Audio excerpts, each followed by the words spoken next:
What is up everyone, it's Saber here and welcome to another Naruto What If. If you end up liking the video, please consider subscribing. It's free and you can take it back at any time and it really helps me out, and this is my second channel, so if you want some more what ifs, go check out my other channels. And with all of the YouTube formalities out of the way, let's get into it. Sunagakure no Sato Wind Country. 3 days after the conclusion of the Akatsuki invasion of Suna, it would be 3 days before Naruto regained consciousness. Oh my head, his headache was soon gone as he felt the effects of the mystic palm jutsu. He recognized that touch in an instant. Hinata, yes love, it's me. Naruto slowly opened his eyes. He found himself stretched out on the couch inside the Kazakage's office. Hinata was by his side looking just as worn out as he was. The emperor rose to a seated position. How long was I out? Almost 3 days. It's early evening. Hinata replied, you should take it easy. Naruto, you're still exhausted. I know my reserves are at least half full, so I should be okay. What's been happening? Hinata sat down next to him. After the battle, I sent back word to the west that we had won. Ruji and Haruka had ordered all Pecora merchants in the area to deliver food and aid to Suna. The Pecora merchant house has been busy around the clock. Remind me to send a thank you note to the Shinzens. Naruto replied, anything else? Gaara's placed all of Suna under martial law, Kurama said as she entered the office, followed by Gaara, Shikamaru and the Sand siblings. Glad to see you're awake, kid. Hinata has been by your side for the past couple of days. I noticed. Naruto replied, the others, the Jinchuriki, all are alive and accounted for. Shikamaru replied, Obito is under heavy guard around the clock. Congratulations, Namikaze. You have won a great victory. Naruto shook his head. No, we all did. I can't take the credit. We all fought long and hard and against a powerful enemy. He stood up. Hinata had his Kage-style hat in his hands. He graciously accepted it and placed the hat over his head. Gaara stepped up and extended his hand. Lord Namikaze, congratulations. Naruto shook it. Same to you, Lord Kazakage. He looked at his clothes. Is there a place where I can clean myself up? I can't go out looking like this in front of my people. Temari, show the emperor our guest quarters, he said. Of course. Gaara too.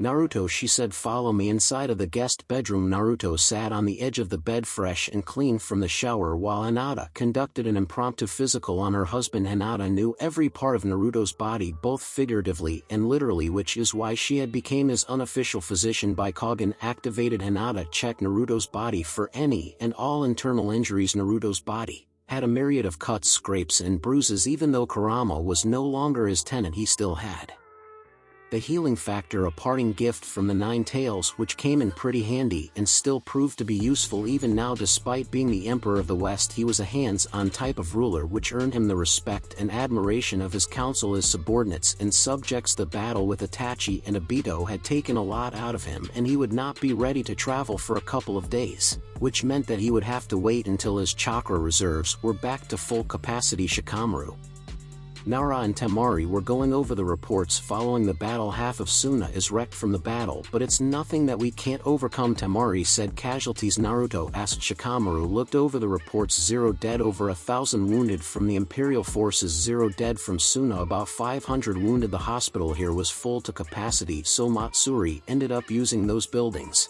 which survived the battle, as triage centers for the extra wounded. The Suna and Imperial medics are working in 12-hour shifts to make sure that the injured are treated and taken care of. Medical supplies? Naruto asked, wincing slightly as Hinata poked a sore spot on his arm. Not a problem, seeing as we have a nice little surplus on reserve, Hinata replied as Naruto winced slightly. Did that hurt a little? But I've been through worse, Naruto said to Shikamaru. He asked, how you and your teammates holding up? Bit troublesome, but we'll live. Chief, the shadow user, replied, I've read the reports on the battle and I am glad to say that all that training under Okajima has paid off. Naruto said, both your team and Cell 9 have gone beyond the call of duty, and you both will be recognized for your actions in not only saving Suna but also stopping the Akatsuki and, more importantly, thwarting a 4th shinobi war. Thanks. Shikamaru deadpan. The both of you are dismissed, Hinata said. Once Shikamaru and Temari were gone, Hinata deactivated her by Kogen and continued to inspect her husband, stopping to retrieve a small canister of healing salve and rubbing it all over the various bruises. Your injuries could have been a whole lot worse, she said. Given who were my opponents, I'm not surprised, Naruto replied. I faced down 2 Uchiha, one's dead and the other will be executed once we return home. He turned his head in order to look at his wife. I thought that medics were to stay away from the battle. I'm not like any medic, Hinata replied. I am the Empress consort of the Western Empire, but most Important of all, I am your wife and I fight by your side, seeing as how you conceal my chakra with your gentle fist as well as causing untold levels of pain on my body. I know better not to disagree with you. Naruto deadpan. Hinata smiled. Smart move, she said, pecking him on the nose. They're done. She closed the jar of salve and placed it back inside her pouch. Nothing broken, thankfully. Naruto nodded as he finished getting dressed. The knock on the door came as Naruto finished dressing up in his battle uniform, the mesh shirt, black pants and ninja sandals. The black flak vest was partially covered by the black haori with the red flame pattern on the tail ends, the 4 symbols seal on his back in red. Whenever he was leading into battle, his hair was styled in spikes similar as to how his father would usually wear it. Rather than being combed back, he wore no attire but reached for his Kage-style hat.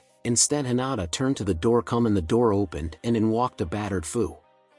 Chief Lady Hinata. What is it, Fu? Naruto asked, turning around. I received word from the Pakora outpost at the Wind Fire border. Konoha shinobi are on the way here, Fu reported. Naruto looked at Hinata, whose expression mirrored that of his own. They must have heard about the Akatsuki invading and want to try and get back on Gaara's good side, Naruto surmised. Too bad the battle's over. Turning back to Fu, he asked, how many are coming? At least 200 jounin. We managed to identify some of them who are coming. Both of your former senseis and cells have been identified. The others are Asuma, Sarutobi, Madogai and Yamato. The Godame and Jiraiya are leading the mission personally. We put their time of arrival at least 4 days from now. That caused Naruto to pause once again. The Emperor looked at his wife. Looks like playtime is officially over, Naruto said. Hinata nodded. I agree, it's time to reveal ourselves to our former village, she said. No more hiding to Fu, she said. You're dismissed. Fu nodded and returned to the Imperial Consulate in the village. 4 days later, the city gates had been blown off. The city walls had cracks, crevasses and holes. Bodies of Zetsu clones littered the area surrounding the city gates as Tsunade and the Konoha envoy approached the gates. The Konoha ninja identified the Suna ninja by their style of flak vests. Squads of Suna jounin and Imperial troops were hard at work rounding up the bodies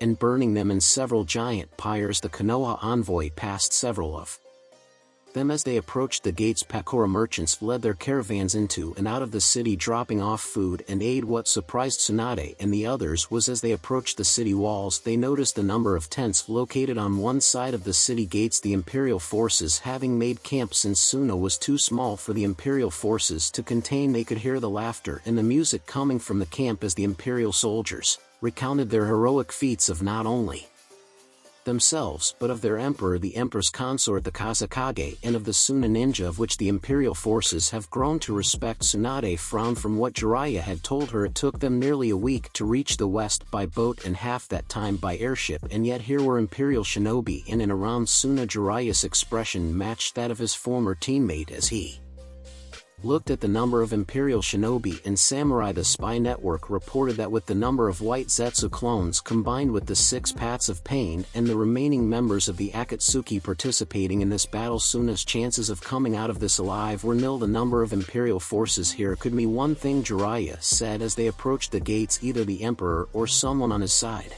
is highly skilled in time-space ninjutsu. Tsunade nodded. It seems that way, she said. With the deaths of Koharu and Hanmira, their power and influence had returned to Tsunade. The 2 elders had always supported the civilian side of the council, and with the both of them gone, the influence civilian side of the council once had was now all but crippled. I don't care about these people, Sasuke snarled, dressed in his ANBU uniform, Chikudo slung behind his back. Itachi is here and I don't care who stands in my way. I want Itachi's head on a stake. Had Sasuke and the others were paying attention, they would have noticed a burning pyre that was being tended to by the Imperial troops. Had Sasuke been paying attention, they would have seen the bodies of Kazuku, Konan, Nagato, the 6 paths, Kisame, Hashigaki, and Itachi Uchiha being fed to the flames. Asuma Sarutobi approached the gates of the village with apprehension. The reason being was that his former students were working with the Suna guards at the gates, signing in the Pakora caravans. As they entered the village, the Inoshika Cho looked just as worn out and battered from the war, but alert and ready for anything. Naruto had summoned both their team and Selgai into a private meeting, warning them of Konoha's impending arrival earlier that day, and told them that Konoha would soon be arriving on Suna's doorstep, and of his and Hinata's plans to reveal themselves to their former village. He also told them that if they did not wish to see the impending fight, then they can remain inside the Kazekage Tower until the matter is Concluded Cell 9 chose to remain inside as Niji 1010 and Rock Lee refused to have any further dealings with Guy that, and both Niji and Rock Lee were still wounded, and since the triage centers were full to capacity, Gaara allowed the both of them to recover inside his home. For Asuma, it had been 2 years since the last time he had seen his former cell. He believed in Konoha, and that in order for Konoha to be recognized as the strongest of the shinobi villages, then sacrifices must be made. That was why he had supported the banishment of Uzumaki and the CRA, but Konoha's actions had the opposite effect, as it barely held on as one of the 5 strongest villages. Ino saw the approaching Konoha shinobi. Hold it, state your business. She trailed off when he saw Asuma. Oh, it's you, Captain Sarutobi. Asuma winced. His former cell had never forgave him, still hasn't from the look of things. What are you doing here? Ino demanded. Last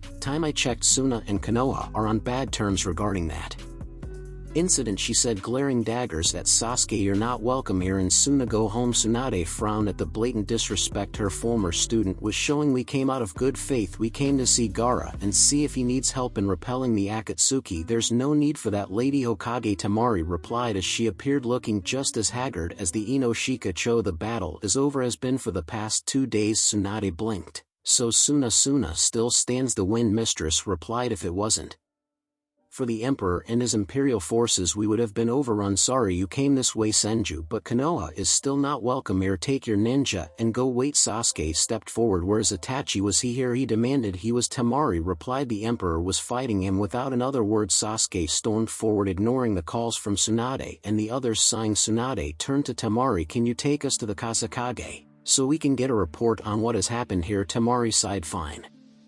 Just don't alienate the Imperial troops here. Asuma gave one longing look at his former cell, who was back at work with signing in Pecora merchants, ignoring him completely. His actions in the past regarding Ino and the Restoration Act had all but destroyed the relationship he once had with them. As their sensei Kurenai placed one reassuring hand on his shoulder. Come on, Asuma, they made their choice, she said in a soothing tone. Asuma sighed. I know, damn it, he cursed as he followed Kurenai into the village. Imperial forces patrolled the streets with Suna shinobi as Tsunade and the others made their way towards the Kasakage Tower. Carts filled with dead Zetsu clones were being hauled off to be incinerated by disposal units. What the hell happened here? Kakashi asked. It started with Sasori and Deidara attempting to kidnap Gaara. Tamari began, but the Emperor and his wife were here on an inspection tour of the Imperial consulate, and they helped in killing both Akatsuki members. It was then revealed, as Deidara lay dying by the Empress consort's hands, that the Akatsuki plan on invading Suna to gain a foothold. 100,000 Zetsu clones created by the Akatsuki as their main attack force, plus their remaining members against Suna's shinobi forces, with 4 battalions and 3 special forces units of the Imperial Defense Forces, with the Emperor and Empress consort leading them alongside my brother. Our combined numbers were 80,000 to their 100,000. 100,000, that's nuts, Kiba exclaimed. You guys were outnumbered 2 to 1. Tamari smiled. True, but the Emperor and his wife has fought against twice that number. When they was uniting the West, I heard that he could bring about victory from defeat. Those rumors turned out to be very true. Those 100,000 clones turned out to be a major disadvantage when in close quarters. It's not entirely impossible for a smaller force to defeat a much larger force. Shino noted. Minato Namikaze decimated Iwa's ninja force by himself in the last Shinobi War, and his son just blew his kill record out of the water. Tamari thought she had heard rumors of the Hiroshin in action from IWA ninjas. Seeing it in action, on the other hand, was a completely different story. It was beautiful, but at the same time very deadly. How did the Emperor manage to marshal such a force in such a small amount of time? Jiraiya asked. The Emperor is a master of time-space jutsu, Tamari replied, thus confirming both of the Sannin to be able to transport 4 battalions of shinobi and samurai from one continent to another has to be hell on one's chakra reserves. Reaching the town square, the area was clear of the Zetsu clones. On the opposite end of the square, Tsunade saw him, the Emperor of the Western Empire. The man radiated authority and was dressed in all black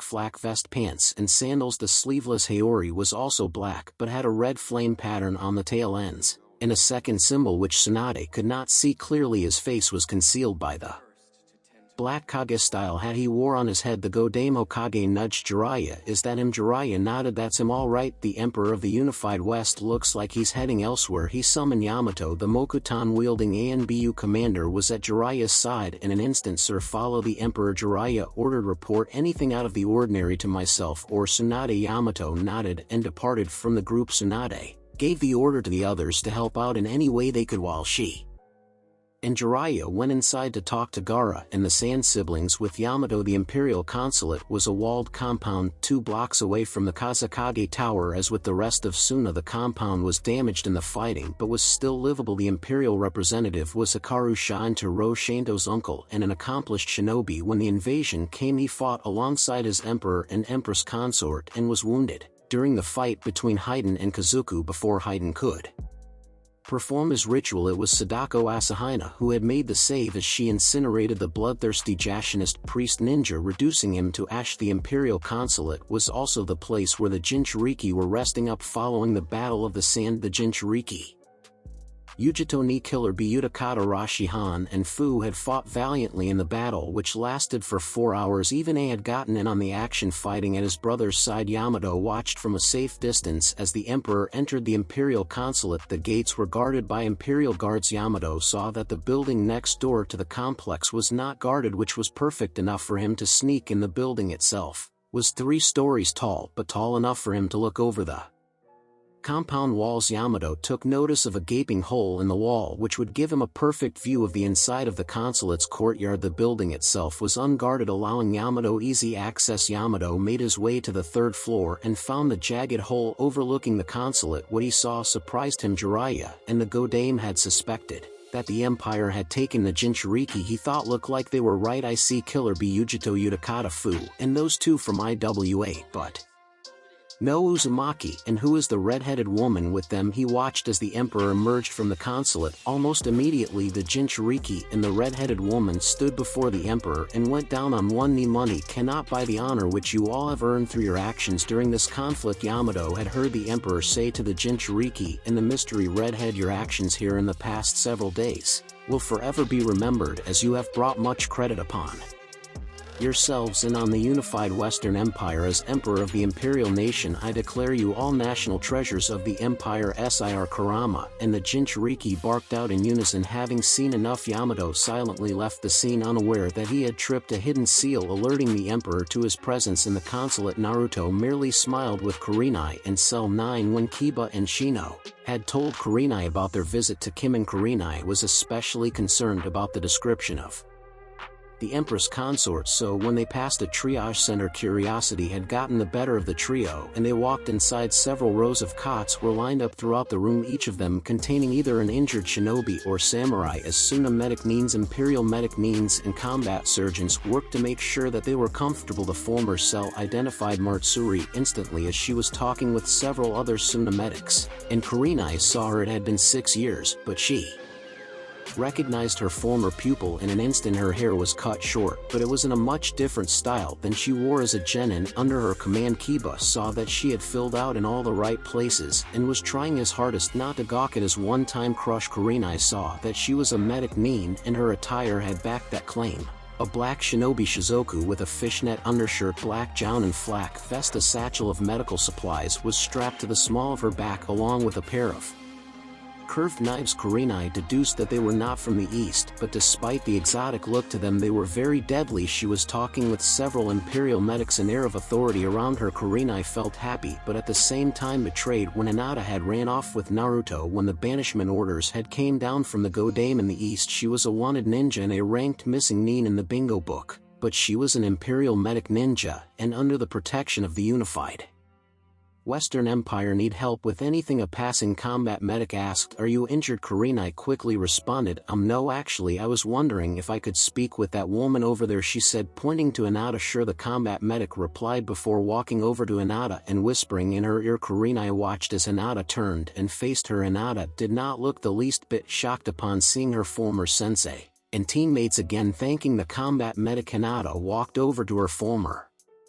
Cell with a flick of her head she gestured that she wanted to speak with them outside. Hinata led her former sensei and her former Cell out into the Tsunanite, stopping once they were outside. Hinata turned and faced Kurenai and the two men. Isn't this something? Hinata said. Cell ate together again. Hinata Kurenai began, not knowing whether to either be disappointed or proud of her former student. You look good, real good. Kiba seconded. You can drop the act, Kurenai, Hinata said, folding her arms across her chest. Kurenai frowned. This reunion had just went south quick. That's Kurenai sensei to you, Hinata, she snapped. No, because seeing as how you denounced me when I left Konoha with Naruto, I don't see you as my sensei anymore, Hinata rebuked. What I want to know is this: why did you denounce me? Kurenai sighed. She turned away as she could not look Hinata in the face. Hinata, what you did to me that day, what you did to all of us, I saw it as a betrayal. Even after I warned you about Uzumaki that he was nothing but a fox in human skin, you still ran off, abandoned the village when he was banished. When I found out what you did, I saw it as a betrayal. She turned back to face her former student. So yes, I denounced you. Judging by your tone, you still stand by your decision, Hinata noted. She did not sound surprised. Did you support the Godame's decree that Naruto should be banished? I did, Kurenai replied firmly. We all did. We still believe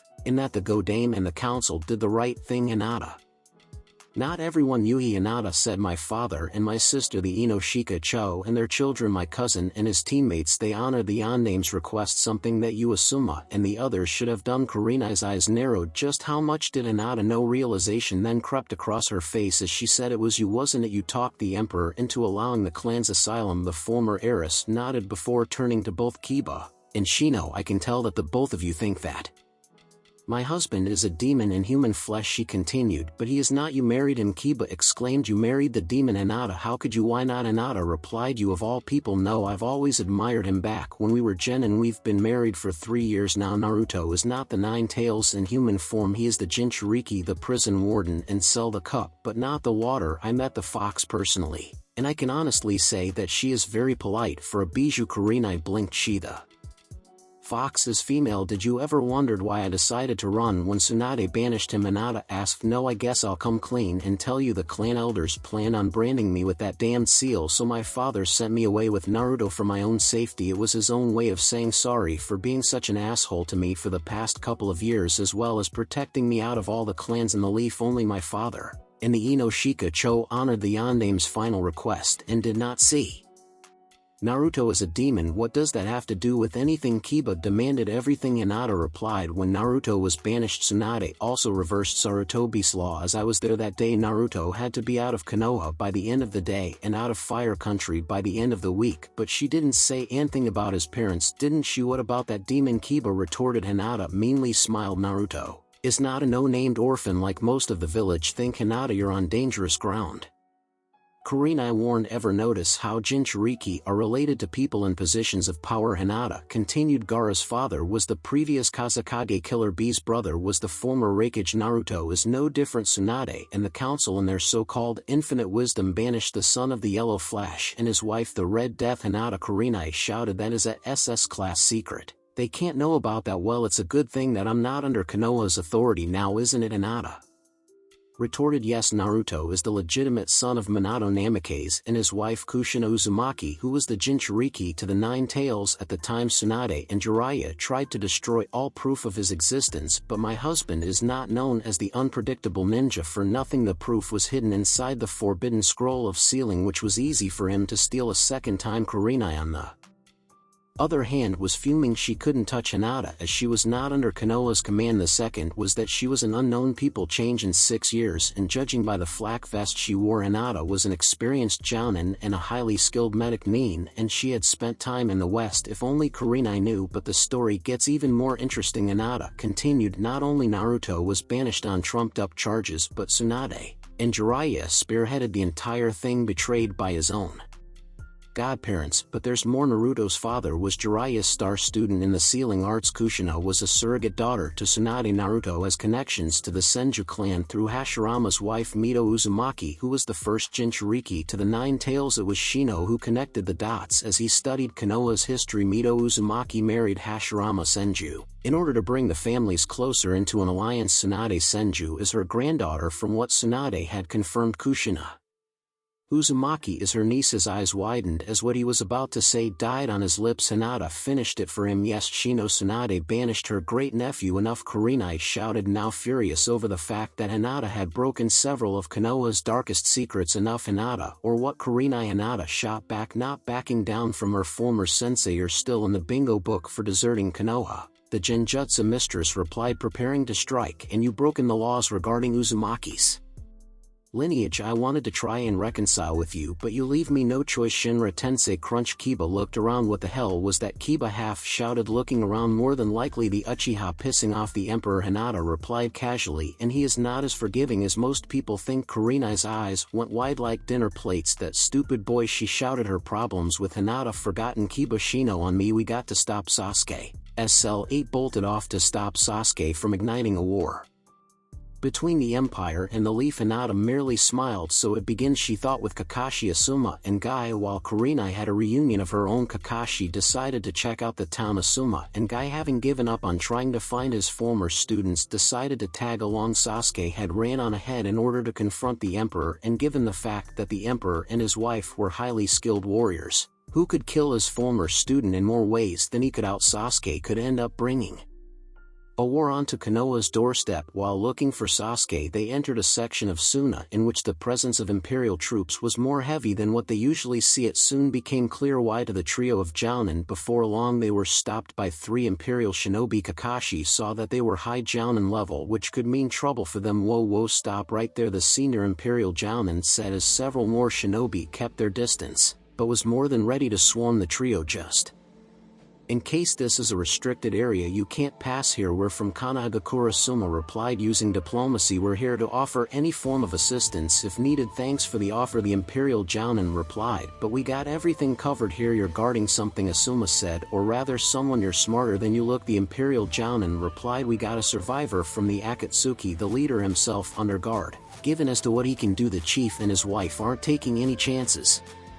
Guy's a SS class threat that caught the Konoha trio's attention. The Empire had captured the head of the Akatsuki. Just how powerful is the Emperor, as he was able to do what Konoha and the rest of the elemental countries had failed to do, which was destroy the Akatsuki? I take it he didn't surrender willingly, Kakashi said. Nope, one of the chief's senior advisors had the honor of taking him down. The Imperial Jounin said the lady had the honor of killing the Mad Bomber from IWA earlier, while the chief took out that one member with the real freaky red eyes. Now that I think about it, the Akatsuki heads, I was the same as the other guys. Now that caught the trio's attention. The leader of the Akatsuki had the Sharingan. Feeling a sense of dread in his gut, Kakashi asked the question that was on his mind. What is the leader's name? He asked. The Imperial Jounin turned to one of his comrades. Hey Ko, what's that guy's name? The one that Lady Kurama captured, he asked. The one named Ko replied. It's Uchiha.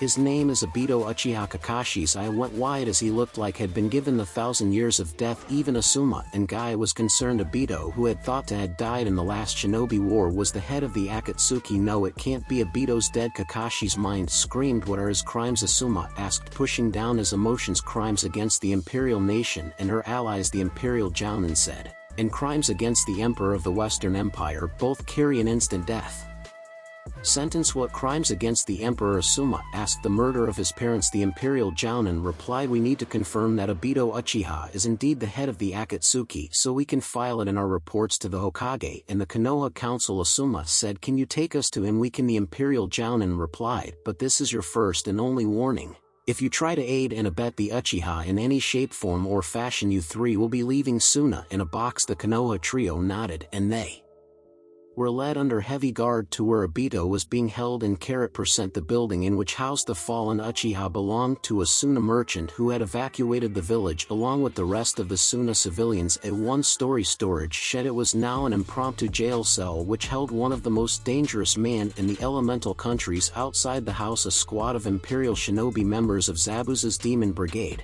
stood guard, weapons drawn, watching the Konoha shinobi like a hawk inside the single Room were 4 more shinobi, also of the Demon Brigade, and seated in the center of the room was the former teammate of Kakashi Ataki, the now former leader of the Akatsuki Obito Uchiha. The broken man was seated in a chair. The Rinnegan which he had stolen from Nagato before invading Konoha was removed from his left eye, albeit forcibly at the hands of Kurama. Chakra suppression cuffs were on his hands, and even his legs. A series of seals were on his back which had sealed off his chakra, drained him of his strength and rendered his Sharingan unusable. Overkill, yes, but the Emperor was not one to take any chances. Obito was alone with his thoughts, his remaining eye closed, when he heard someone call out his name. Obito, Obito, is that you now? There is a voice I haven't heard in years, Obito said, as open as I. Kakashi Asuma, and Guy stood before him. Kakashi Ataki Asuma Sarutobi Mato. Guy, so it's true. Guy said, we all thought you were dead. Reports of my death were exaggerated to say the least. Obito replied, of course, that brat of an emperor will soon rectify that little matter soon. Obito, why? Kakashi asked, why are you the leader of the Akatsuki? Why didn't you come back home? How did you survive with half of your body being crushed? I survived because of one man who was thought to have died. Obito replied, I survived because of Madara. Uchiha Madara. Asuma repeated, he should have died years ago. He's even older than Inoki. Since I have a death sentence on my head, I might as well tell you the story, Obito said calmly, and he told them of how Madara survived all these years using Hashirama Senju's DNA and had awakened the Rinnegan of which he had implanted into Nagato without him knowing and replaced his eyes with a spare Sharingan. He told them that through the demonic outer path statue which had kept him alive for all this time, that he created a living clone of the first Hokage, of which was now destroyed by the Emperor having sent his forces to level his hideout, and that the Emperor had resealed the demonic statue and banished it from this plane. I acted at his behest, Obito concluded, and I did it willingly per to his final wishes. Why? Kakashi demanded, while Guy muttered something about unyouthful. I wanted to return to Konoha at first, Obito said, but Madara said that would be impossible as I owed him my life. The crushed parts of my body were reconstructed with Hashirama's cells. While I was recovering and learning how to use my new limbs, I found out through Zetsu that both you and Rin were being attacked by Mist Shinobi. I came to the site and watched as you shoved a Chidori into Rin's chest. Kakashi winced. You killed Rin? Obito deadpanned. And I killed the Kiri Shinobi when they tried to take her body. It was then I realized that what Madara was telling me was indeed true. Our reality is indeed worthless, and it should be destroyed. In its place would be a new reality, one where there would be no war, no pain, and no suffering. Madara told me about the moon. I planned by retrieving the bijou and merging them with the demonic statue. The 10-tailed beast would be revived with myself as its Jinchuriki. I would use the power of the 10 tails to reflect the Magenkyu onto the moon and place the world under an infinite Tsukiyomi. That fool Nagato truly believed that we were making a weapon powerful enough to force the elemental countries to make peace. You tried to make the world in your own image, Asuma said, by robbing it of its free will. Call it what you want, Sarutobi. Obito snapped. All I wanted was to end this world of lies. Sacrifices had been made. My clan, which I helped Itachi to destroy Sensei and his wife. I still had the utmost respect for Minato, but he was so honorable to the end. Even when I unleashed the 9 tails upon Konoha,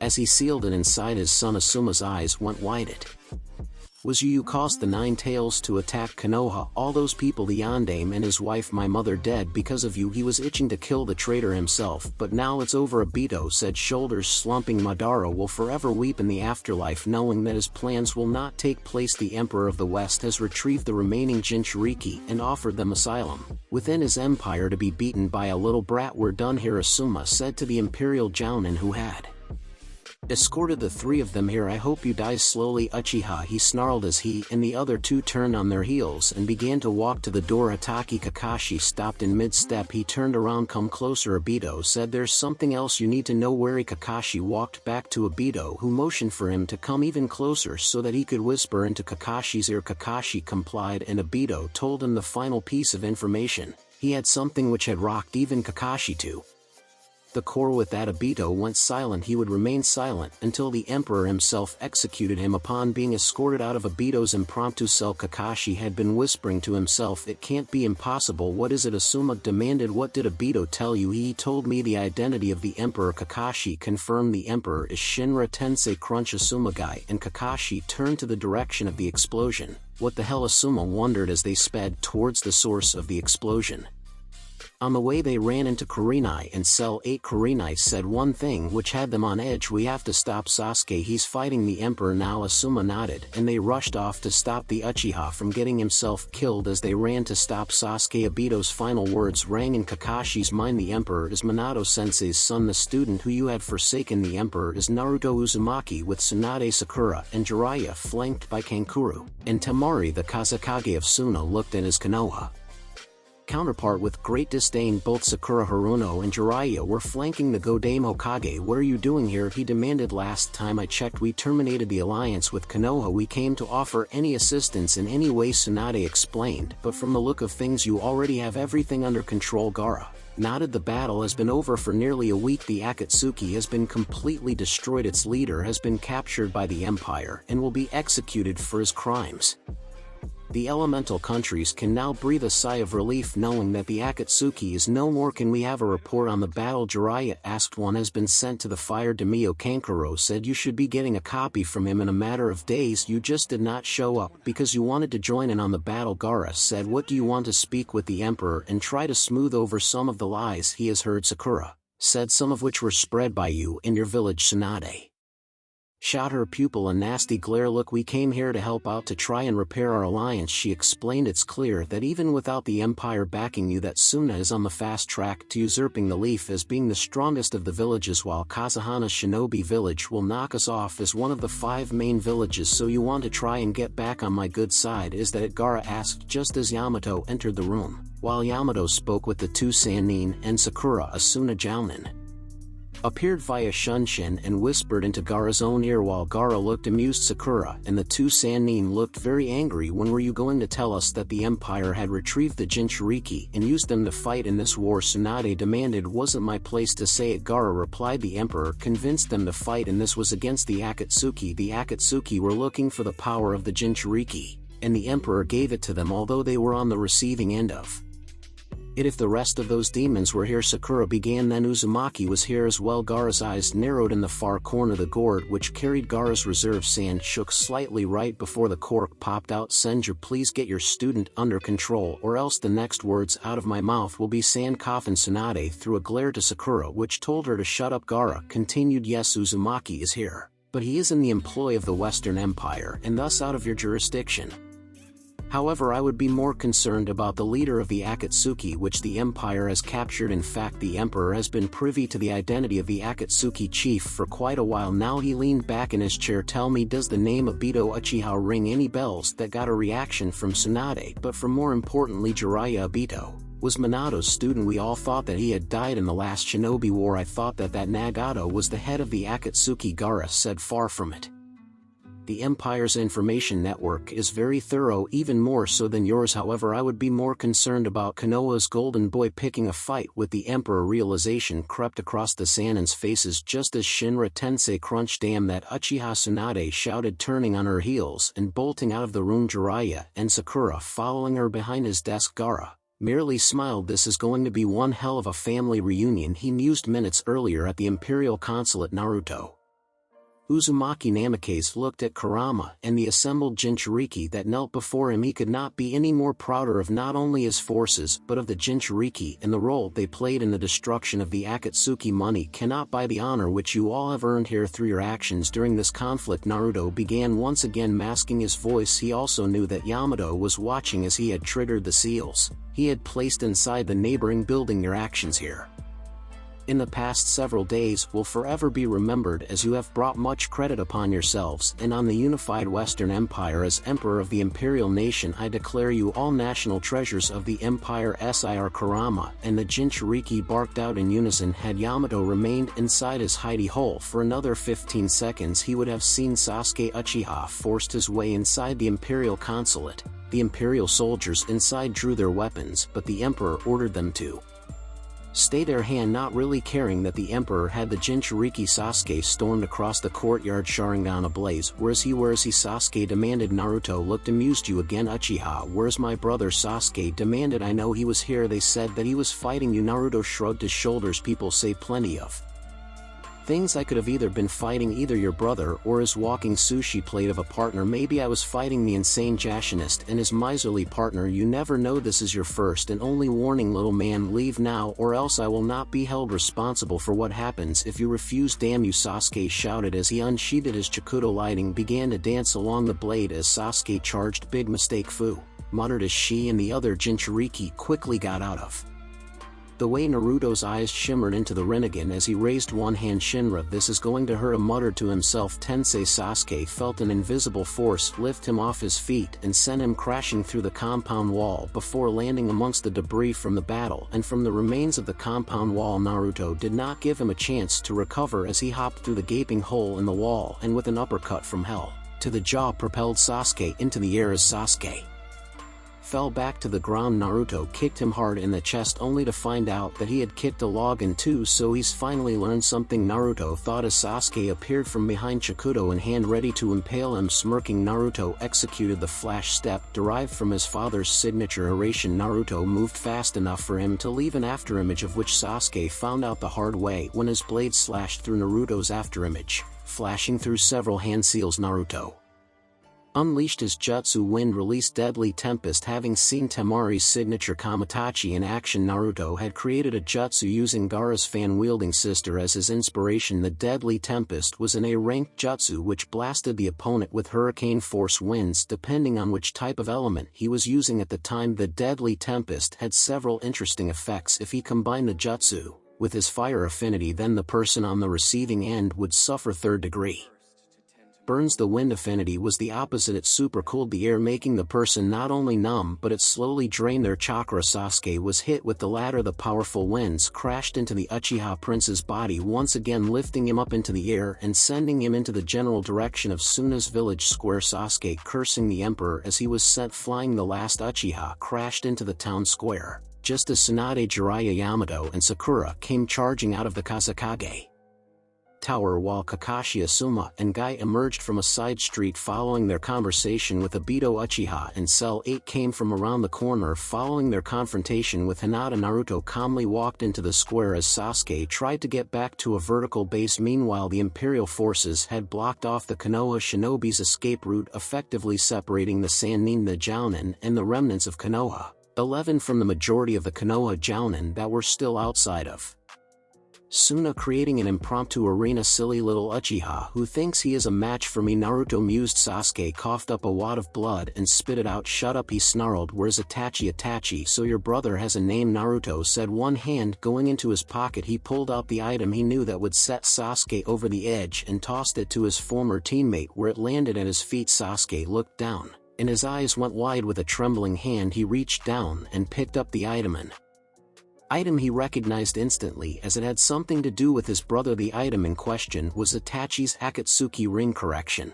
he had a name, Naruto said. Sasuke began to tremble as the full totality of what the Emperor was saying had struck him with full force. In case you fail to realize, Uchiha, Naruto continued, your brother is dead. His body along with what remains of the Akatsuki is being burned outside of the village walls. Sasuke looked at the ring, then back at the Emperor. The Magenkyu began to spin rapidly as the cursed seal reactivated, thus breaking through the seals Jiraiya had placed on him years earlier that was designed to nullify the cursed seal's influence. Itachi was dead. The Emperor did the one thing that he could not, which was to kill him. His family would be unavenged. He was indeed the last Uchiha. Flame-like patterns began to appear on Sasuke as the cursed seal began to make him stronger. Black flame patterns began to appear, spreading from Sasuke's shoulder to one side of his face and down his arm, ending in his hand, which was currently charging a second Chidori. Oops, Naruto taunted. Did I say something wrong, you bastard? Sasuke bellowed as he charged the now freed cursed seal, giving him a boost in speed. Die, Sasuke, no! Jiraiya and Tsunade shouted. Instead of using the flash step, Naruto spun to the side, the Kage-style hat falling off his head as Sasuke passed him, missing where his head was at just moments earlier, and prepared his own counterattack, one that anyone who knew the Yondaime recognized almost instantly. Sasuke, don't! Kakashi shouted just as Sasuke spun to face the Emperor. The Emperor is Rasengan. The melon-sized orb of concentrated chakra had obliterated Sasuke's Anbu armor, leaving him shirtless, and had once again sent him flying. The Uchiha prince landed on his back. The mind-numbing effects of sustaining the deadly tempest earlier had sapped the tainted chakra from Orochimaru's cursed seal, causing the black flames to dissipate off of Sasuke's body. You could literally hear a pin drop as Naruto rose to his full height, Hinata moving to his side. To those from Konoha who knew Minato Namikaze, it was as if he was standing before them, save that he was now a redhead and he wore a haori instead of a trench coat, but he was anything but Sasuke. Sakura shouted, seeing her husband to be being sledgehammered back by her former teammate. The pink head turned her attention towards Naruto. Instantly she saw a red ungloved hand balled into a fist. She let out a feral scream and charged at Naruto. Sakura and Tsunade shouted, holding her student back. Let me go, Tsunade. Sakura shouted, look what he did to Sasuke. Rinnegan activated. Naruto looked at the gathered Konoha shinobi. His earlier visit to Konoha showed that they were not under Danzo's genjutsu, meaning that their hatred for them was indeed genuine, which was good in Naruto's case, meaning that the gloves were now off. Naruto deactivated the Rinnegan. Well, isn't this the reunion, he said, looking at his former teammates. Although we are now on opposite sides. Tossing a glance to his wife, he said, and here I thought they would be happy to see us. Hinata gave him a dry grin. I think not, she said from his place on the ground. Sasuke managed to get out. Dove the Emperor, you, it's true, Kakashi said, raising his Hatai 8, exposing the Sharingan. Naruto saw that it was the Magenkyu. Obito confirmed it. Uzumaki is the Emperor of the West. It was then that the Sannin and to the shinobi who had went to the west began to connect the dots as the full totality of what was now revealed to them. Naruto Uzumaki was the descendant of the Six Paths sage. Naruto Uzumaki wielded the Rinnegan. Naruto Uzumaki was the Emperor of the Western Empire. Tsunade's eyes narrowed, as did Jiraiya's. Up until Jiraiya's returned from the Western Empire, the West was the last place that Naruto would have ended up in. Now he was back, and seeing as how they screwed him over was an even bigger threat to Konoha than Orochimaru. Kumo and Iwa combined. How did a dead last like you become the Emperor of the West? Asuma demanded. You can thank your father and those two idiots, Naruto said, referring to Jiraiya and Tsunade. Your father tried to stunt my growth. When that failed, Tsunade and Jiraiya banished me and tried to kill me by sending Hunter Ninja after Hinata and myself. He pulled out a Hiraishin kunai and begun to spin it from the ring on one finger. Unlike his father's tri-bladed Hiraishin kunai, these were of Naruto's design, black carbon steel with the Hiraishin seals carved onto the blade itself. I should have had you executed, Tsunade. See the damn it, I should have killed you the moment that you arrived with Jiraiya. Now that's no way to treat your godson, or rather your great-nephew. Naruto replied, how would my parents think about the both of you breaking your promise to look after me after they died? If you want the true culprit of the Nine Tails attack on Konoha, it's Obito himself. Besides, you kill me, the Nine Tails will kill you in retaliation. You are no son of Minato and Kushina. Jiraiya shot back, you killed them, you are just a demon in human skin. Naruto chuckled, sending chills down the Sanin's and everyone else's spines. You really should rein in your temper, pervy sage, he replied. I could had you and the others killed back in Kimen and your heads sent back to Konoha, but you should be glad that I decided to cut some time for this little reunion. He began to leak potent killer intent as he continued to speak, addressing the Sannin. I'm sensing plenty of bad blood between the three of us. The memories are overwhelming, to tell you the truth. How many crimes have you committed against me and my family? Naruto began to count off their crimes on his fingers. First off, you went along with Sarutobi's scheme to make me into a weapon instead of following my father's final wishes of having me seen as a hero. And what else? Oh, that's right, the both of you and nearly all of Konohagakure no Sato favored a potential traitor and banished me for doing my job. His gaze fell upon Tsunade and Jiraiya. But the biggest crimes of all came from you two. You betrayed me and by extension betrayed my parents. Betrayed? Jiraiya repeated. Betray? You're wrong, Naruto. We didn't betray Minato and Kushina. We honored them every single day you suffered growing up in the leaf. That was to honor their sacrifice they made in allowing you to live. You were nothing more than a mistake, an accident. Sensei lost his wife, I lost Minato, and Tsunade lost her niece. You were a living reminder of what we had lost. For that you had to pay. Funny, because I met them a couple of years back. You see, as a fail-safe they left a portion of their souls inside the seal as a last resort should I reach 8 tails or decide to break the seal, Naruto retorted.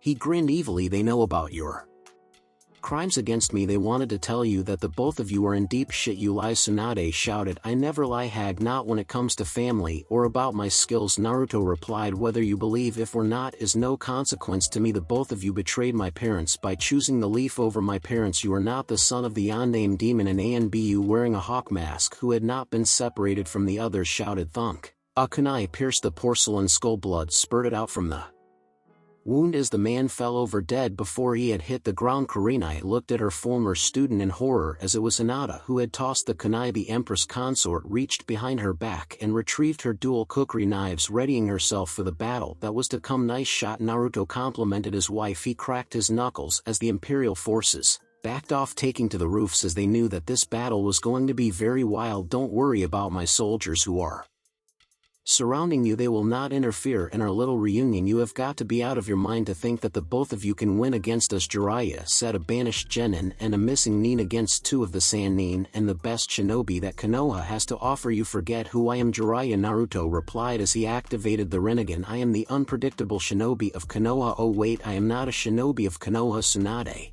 saw to that. He snapped his fingers and a shadow clone appeared. It was of Naruto, but it was anything but. As the direct descendant of the Six Paths sage, Naruto wielded the Rinnegan, having unlocked it at the Valley of the End during his fight with Sasuke Uchiha. In his years in the West, Naruto had honed his skills under Kurama's tutelage. One signature jutsu of anyone using the Rinnegan was called the Six Paths Jutsu. In truth, there were 7 paths, the 7th being the outer path. Naruto, however, preferred using the other 6 paths, as the outer path pertained to life and death itself. Nagato had derived his own jutsu, the 6 paths of pain, from the original jutsu. Naruto was no different. Unlike Nagato, who used bodies and chakra receivers for his jutsu, Naruto preferred reinforced shadow clones. Unlike his standard Kagebushin, these were reinforced and would not dissipate when struck hard enough. They would only disperse upon Naruto's command. Naruto called his own variant of the 6 paths jutsu the Wrath of the 6 Paths. Naruto himself used the Deva path, incorporating it into his fighting style. The clone looked scary even for the shinobi from Konoha. The reddish blonde hair was spiked upwards, dark markings were on his face, eyes, chest and arms. He was shirtless, showing off a muscular body. He wore a tattered black hakama with a red flame pattern. A pair of greaves were on his shins, although one was covered by the hakama while the other leg had tucked into the greave itself. Last, his arms had a metallic look to them, as if they were made of an indestructible metal. This was the strongest of Naruto's paths, the Asura path. Sasuke got back to his feet and fell back to his knees. Whatever Naruto had hit him with had drained him of his chakra. Dobe, you killed Itachi. You took my rightful vengeance from me. Naruto responded by making a blah blah gesture with his hand. I will make you beg for mercy, then I will take your throne and your wife. The Uchiha finished looking at Hinata. He had not forgotten that she nearly chopped off his balls back in Kimen, but from the look of things she appeared to be even stronger than Sakura. The Dobe will pay, Sasuke thought darkly. Then I will take his wife as my prize. She will pay for what she tried to do to me. Yan, you couldn't beat me at the Valley of the End. You couldn't beat me in T-Country. Right now I'm 2-0 against you. Naruto replied to the summoned path. He gave its marching orders. Keep Itachi, Sarutobi Gai and Yamato occupied the Sannin. Are mine. The Anbu are expendable. Sir Asura. Naruto barked out and prepared to fight. Tsunade cracked her knuckles. I am going to enjoy humiliating you in front of your men, she said. You can try, Naruto retorted. I'm not the same Naruto Uzumaki. You banished. Before anyone could make a move, however, a massive broadsword landed in between the group from Konoha and the Emperor and his wife. Blade first. Kakashi's eyes went even wider in horror as he recognized the blade, as did Sasuke and Sakura. The Kubikuri Bocho, the head-chopping cleaver, and its owner stepped into view, standing behind Naruto and Hinata, one thought to have died while in Wave Country. Well, Zabuza drawled. If it isn't copycat Hataki, I must have done something good in the past. Today is my lucky day. You should be dead, Sakura screeched. And yet here I am, Zabuza said. He then addressed Naruto and Hinata. Far be it from me to interfere with both you and the missus's problems regarding Konoha, but Hataki and I have unfinished business, and I've come to play chief. Naruto knew what he wanted. Zabuza wanted Kakashi's head. Naruto had no problem with that, since he already beaten the crap out of his former sensei back in T-Country. Naruto had promised that Zabuza could kill his former sensei, and he was a man of his word. He's all yours, Zabuza, Naruto said. The demon of Kimen grinned underneath his bandages as he strode forward and retrieved his sword. Stay out of this, Kakashi said as he pulled out a pair of chakra sabers modeled after the white light chakra saber that both his father and himself once carried. This is my fight. Get them, Tsunade ordered. With that, what would become the Konoha Imperial conflict has begun. With Naruto, Jiraiya and Tsunade Senju were 2 of the 3 legendary Sannin, the former students of Hiruzen Sarutobi. He was the Mountain Toad Sage, Konoha's resident spymaster, self-proclaimed super pervert, and the trainer of Minato Namikaze, Konoha's Yellow Flash. She was the Slug Princess granddaughter and great niece of Hashirama and Tobirama Senju, a legendary medic, nin, and healer. And one of the best kunoichi in the elemental countries, the third senjutsu assumed a post of Hokage. Their opponent was their godson Tsunade's great-nephew, as Kushina Uzumaki was her niece. They had the chance to choose family over the village, the chance to honor Minato and Kushina's final request. In the end, they decided to follow the whims of their former sensei Hiruzen Sarutobi and his plans to make Naruto Konoha's weapon. In the end, they decided to forsake their godson, and he was not happy to say that their former godson was not very happy with saying that water country is a little wet. He was the son of the village hero and his wife Konoha's Yellow Flash and Yuzushi Ogakure's princess, also known as the Red Death. He was the Jinchuriki of the Nine-Tails demon fox, the dead last, who they had banished when it became clear that not only did Sarutobi's plans to condition him had failed, but the fact that he could not be controlled. Fate sure had a way to bite someone on the ass. Sasuke Uchiha had attempted to flee from Konoha, believing that the village was not helping him in his quest to kill Itachi. Naruto had been banished and later marked for death because he was viewed as a threat to the Leaf Tsunade and the council, using the convenient excuse of using excessive force. While Sasuke trained under Danzo, Naruto had participated in a war which united the West under his rule 7 years earlier. While Sasuke gained the Magenkyu, Naruto had the most powerful of bloodlines, the Rinnegan. While Sasuke had everything given to him, Naruto had worked and fought long and hard for everything he had. The Emperor of the West faced off against the two remaining Sannin, Jiraiya and Tsunade, assumed that if the Hunter Nin did not kill Naruto, then he would die without Konoha's protection. There was no love lost between Naruto and the two Sannin, and he made that point known by making the first move, forcing both Tsunade and Jiraiya on the offensive. In a burst of speed, the Genin turned Emperor was upon the two elder shinobi. Punching and kicking, Naruto could have went for an easy win, but chose not to. He wanted to do this up close and personal. Tsunade and Jiraiya found out the hard way that this was not the same brat they had banished 7 years earlier. Far from it, Naruto was not holding back as he tagged both Jiraiya and Tsunade with several brutal shots. Suncher had tutored Naruto not only in the art of combat but in the art of tactics as well, which is why he was holding his own against the two Sannin. Know your enemy and know yourself, and you can fight 100 battles without disaster, Suncher had told him during his days as a warlord in the Unification Wars. Naruto knew how Tsunade and Jiraiya had fought. Tsunade had her super strength in the Slug contract, while Jiraiya had the backing of the Toads and Sage mode, while the seals he had drawn up had done its job of nullifying the summoning jutsus. Naruto still had to contend with their other abilities. Sidestepping a Rasengan from Jiraiya, Naruto grabbed a handful of Jiraiya's hair and slammed him to the ground, raising one foot to stomp the Toad Sage's head into a fine paste. He failed to notice Tsunade coming in from behind, preparing to cave in Naruto's head with a chakra-powered punch to the skull. Imagine her surprise that it was not Naruto's head she destroyed, but rather a wooden log. Naruto had avoided the blow and had reappeared behind the Godame band's Hoten, and Tsunade felt herself being lifted off her feet and flung backwards towards Naruto, who caught her, wrapping his arms around her waist. Using the momentum from the band's Hoten, and he arched his body backwards, planting Tsunade head first into the ground via a vicious belly to back waist lock suplex. Getting back to a vertical base, Naruto began to punch Tsunade in the face repeatedly. After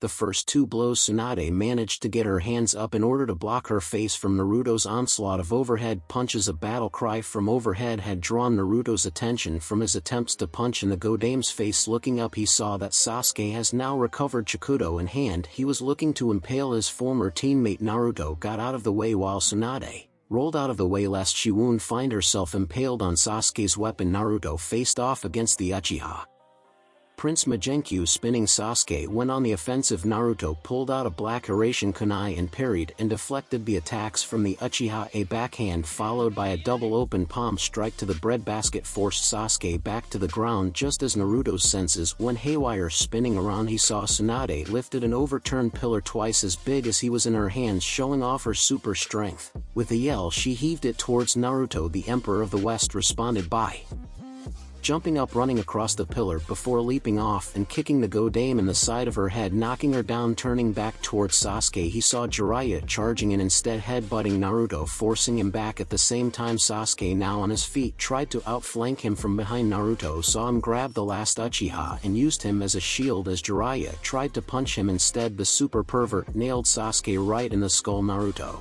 knocked Jiraiya away and flung Sasuke into Tsunade, pulling out a scroll. Naruto opened it, stained some of his blood on it, thus activating the scroll. As Sasuke saw from his place on the ground, it was a storage scroll which contained Naruto's signature weapon, the Okatana. The Okatana he wielded was forged from the metal found inside a meteorite, the blade considered to be indestructible and incredibly sharp, as well as highly adaptable to chakra. Naruto had found it while returning from a campaign in the north. The sword was hidden inside a cave inside the Lodja Mountains, that and over 400 cases full of gold bars, which he used to fund his campaign of unification and later used it to build the empire. Sasuke looked at the sword and retrieved his own Chikudo knife sword. He said, "I'll take that off your hands as well. You are not worthy of having such a weapon in your possession. It would be better suited for me." Dobe Naruto unsheathed his weapon. "You are not worthy of this blade, Uchiha. The sword recognizes me as its master. It will reject you." Jiraiya, now recovered, saw that Naruto was distracted with Sasuke and activated Sage Mode. Drawing upon his Senjutsu, he created an Otama Rasengan. With Sage Mode activated, it gave him a boost in speed, of which he used to charge at Naruto from behind. Naruto smirked as he sensed Jiraiya's attempt to kill him with his father's signature move. Not breaking eye contact with Sasuke, he uttered the words "Imperial Style, Flash Step." Even with the Sharingan active, Sasuke could not follow Naruto's movements as he moved incredibly fast. As Jiraiya found out the hard way, instead of impaling Naruto, Jiraiya found that his Rasengan had went through an after image of his former godson. Naruto emerged out of the technique on Jiraiya's side, sword raised over his head, his intentions made clear. Thump. Jiraiya's outstretched arm fell to the ground, the Otama Rasengan dispelling its chakra depleted. Jiraiya's shock was short-lived, as Naruto kicked him in the breadbasket, knocking him back, blood erupting out of his stump like a geyser. Sasuke stood there, shock evident on his face as his brain processed what Naruto had done. Jiraiya, Tsunade shouted, having witnessed the amputation of the super pervert's arm by Naruto. Her face twisted into rage. She jumped to her feet, ready to attack yet again, before Naruto stopped her. Senju, I would be more worried about your teammate rather than me," Naruto said. Looking at Jiraiya, he's starting to go into shock from the blood loss. I'd give him 10-20 minutes tops before he bleeds out without any treatment, he said in a casual tone, as if he was discussing the weather. "So what's it going to be? Fight me and let Jiraiya bleed to death, or don't fight me and save his life?" Tsunade looked at Jiraiya, then back at Naruto, gritting her teeth. She knew that this battle between herself and Jiraiya against Naruto was over, as he was right. She turned from the Emperor and began to save Jiraiya's life, lest he bled to death. She was out of this fight, as from the look of things she had injured and dead shinobi on her hands. Turning back to Sasuke, who had quickly gotten over his shock of seeing one of the most powerful of the Sannin being crushed so easily, he brought his sword into a ready stance. "Now where were we?" Sasuke smirked as he raised his Chikuto. "I was going to show everyone here why I am an elite. I think Emperor of the West would suit me better than a dobe like you. You always loved the sound of your own voice, didn't you, Sasuke?" Naruto said as they circled. "You wouldn't last 5 minutes in the Empire. Face it, you are second best." That made Sasuke mad. "You think that you're the only one who knows swordplay? I was taught by the best in Konoha." Naruto raised his sword in a formal salute, Dooku style. "Then show me, Sasuke." "Uchiha, let's see if the so-called Uchiha elite is a match for the Emperor of the Six Paths." With that, the duel was on, with Hinata aside from Kurenai and Cell 8. Sakura Haruno faced off against Hinata. Hyuga, the shy, meek, insecure shinobi that had her ass handed to her by Neji, was gone. In her place was a medic Nin, forged in the fires of the Unification Wars. Sakura had kicked herself for not realizing it sooner that the former heiress to the Hyuga was not only the Empress consort, but the head of the medic Nin program. But now, as Sakura found out, as she and Kurenai's team surrounded Hinata, Hinata was an unknown. She was not the insecure genin who got her ass handed to her by her elder cousin. She was Naruto's wife, which made her the Empress consort of the West. Whatever, Sakura snorted as she prepared for the inevitable fight. "I've trained under Tsunade. I'm her true successor to becoming Sannin, not that pig Ino." Hinata will soon see that fact firsthand. Sakura would find out just how wrong she was, as Hinata had brought her down in 10 hits, knocking her out cold. Her Tenketsu points sealed. Kurenai gave the order to attack. Hinata calmly countered the attacks from her former teammates. Kurenai had went for an easy win, or so she had hoped, with her signature tree binding death jutsu, only to find out that Hinata's enhanced Bikogen had neutralized her Genjutsu. Shino attempted to use his Kikachu to drain her chakra and force Naruto to surrender, only to see Hinata incinerate the tornado of Kikachu with what she called the Deadly Tempest. Hinata then dropped Shino with several Senbon needles laced with a slow-acting poison. The poison wasn't lethal but was designed to attack the nervous system, meaning that Shino would be out of it for a while and he will need plenty of time to recover. The battle was now 3-on-1 as the Inuzuka and his dog, now mimicking Kiba and Kurenai, fought Hinata, the Empress consort, as they had found out had some new tricks as what remained on Cell 8 learned the hard way, as Hinata was distracted with Kiba and Akamaru. Kurenai attacked from behind, kunai in hand. She was ready to stab Hinata in the back. 8 trigrams. Kaiten smacked Kurenai. Knew of the Hyuga's Kaiten or rotation. She knew that it was a defensive move designed to deflect any type of projectiles, as she had seen Niji Hyuga use it against Naruto Uzumaki during the Chunin exams. Hinata, however, had made it into an offensive weapon. Her body covered from head to toe in chakra. Hinata spun on her heels, the waves of chakra emerging from her body to Kurenai. It was as she had taken one of Tsunade's super punches to the face, as she found herself being propelled into the air. A volley of poison-laced Senbon needles soon followed and met its target, leaving Kurenai in the same state as Shino. She fell back to the ground, having been taken out of the fight, leaving Kiba and Akamaru to face Hinata. With Hinata preoccupied with Kurenai, Kiba and Akamaru struck at Tsuba. Hinata knew that Kiba wasn't above cheap shots. When her back was turned, they were ninja after all, knowing firsthand as to how the Getsuga worked. Hinata performed a second rotation, knocking Kiba and Akamaru out of the move, knocking them both to the floor. Kiba and Akamaru got back to their feet but noticed the ever-familiar 8 trigrams pattern that they were standing on, which meant one thing: "You're in my range." Kiba. Hinata confirmed. "Ah crap," Kiba muttered, moving faster than the normal. "I can track." Hinata struck both Kiba and Akamaru. As she had used the 64 palms, she split it in half, striking Kiba 32 times and Akamaru 32 times. As Kiba found out, judging from the sealed chakra points, the broken leg, fractured wrist and broken ribs, Hinata had upgraded the 64 palms so that she can tear muscle and break bones. Kiba knew that he was out of the fight. Akamaru would be spending some time with Hana at the kennels, but despite everything he considered himself lucky that Hinata did not hate him that much. Worst case scenario was that she could have killed him and Akamaru could have went easy on us. Kiba lamented. I didn't kill you." Hinata replied, "Despite you asking me out when we were kids, you were the nicest to me. This is your one-time deal." Inuzuka, with her former cell effectively neutralized, Hinata bowed out of the fight with Kakashi and Zabuza. 7 years earlier, Zabuza Momochi was thought to have died in Wave Country. Of course, Kakashi had embellished the reports on what had happened. During the mission, he said that Sasuke and Sakura had defended Tsuno while he himself took out Zabuza. Naruto, being the dead last, did nothing, but he did not suspect that both Zabuza and his partner used a powered-up blood clone and fled to the west as the Mist Hunter ninjas closed in. In the 7 years since their last encounter, Zabuza had hooked up with a group of Mist refugees living in the southern region and later hooked up with Naruto in his quest to unify the west. The price Zabuza asked for Kakashi Itachi's head. Aside from Kakashi, Zabuza had to deal with the 10 ANBU who had came to assist the Sharingan-wielding shinobi in killing the demon of Kimen, or rather the 5 ANBU, as Zabuza had cut them down without batting an eye, showing to Kakashi that Zabuza's skills has drastically improved in the years following his death, wielding his oversized sword as if it was like a normal katana. The remaining ANBU kept their distance as they watched Kakashi and Zabuza locked in a life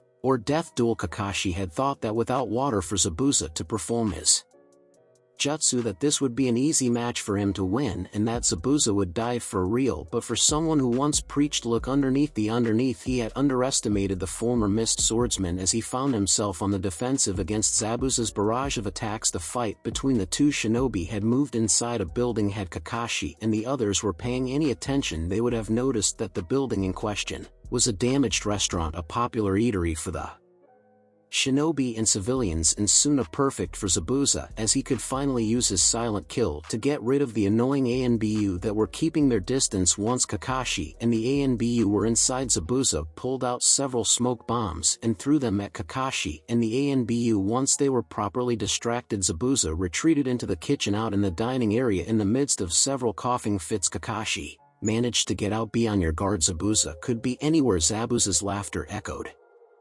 Through the restaurant, got that right, Hataki? I am everywhere and nowhere. His disembodied voice said. The heart, the lungs, the spine, the brain, the liver, the kidneys, and the jugular, the body's 7 most vital spots. So many ways to kill, so little time. Be careful, Kakashi warned the ANBU with him. He is the master of the silent kill. Too late, Zabuza's voice said. The smoke finally clearing. Your friends are already dead. Kakashi looked around, and sure enough, the bodies of the 5 ANBU were sprawled all over the floor. Then Zabuza appeared from behind, hoping to take Kakashi's head on in one swing. Instead, the demon of Kimen ended up cleaving a log in two. Zabuza spun around and deflected several kunai flung at him from Kakashi. Soon the two men had locked blades. Come on, Ataki, Zabuza said. I just want to take a little off the top. The sword fight then resumed with Zabuza beating down Kakashi's defenses. Kakashi managed to break the stalemate and fired off a great fireball jutsu, of which Zabuza managed to block, giving him enough time to unleash Kamui with Azura. Naruto, Yamato, Asuma, Madogai, and 30 ANBU who were inside the impromptu arena charged towards Naruto, but Azura Naruto stood in their path. I am going to enjoy this, Azura Naruto said as he prepared to attack, while 10 of them assisted Kakashi against Zabuza. The remaining 10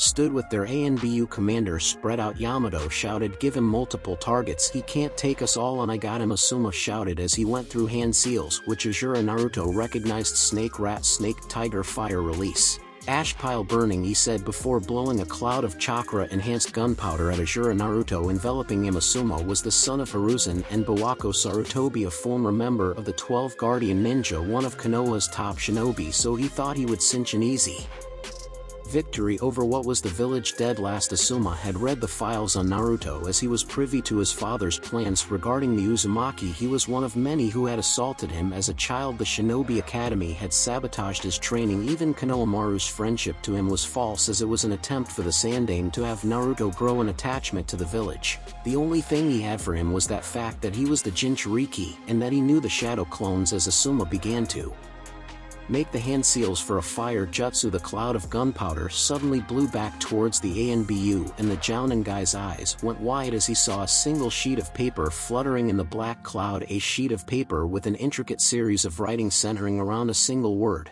Explosive move. The spandex wearing Jounin shouted, exploding tag. Asuma, Yamato guy, and Yamato managed to get out of the way along with 5 of the ANBU just as the tag detonated, ending the lives of the other 5 ANBU in a violent explosion. Azura Naruto grinned. Apparently Asuma had forgotten or did not listen to Kakashi that his primary element was wind, so blowing back the gunpowder was easy enough with a wind jutsu followed by explosive tag, causing Asuma's initial plan to literally blow up in their face. Tantos drawn. The remaining 5 ANBU charged at Azura Naruto, who charged at the 5 as Asuma and the others watched in horror. Azura Naruto knocked the attacking ANBU as if they were not worth the effort, knocking them aside. Judging from the unnatural angles and the blood pooling from their bodies, it was a safe bet to say that they died instantly. Asuma produced his trench knives and focused his chakra into the blades. Guy removed the weights from his legs. Yamato attacked first with his tanto, only to find that it did not affect Azura Naruto in the slightest. Asuma rushed in, hoping that the flying swallow would be enough to cause some damage.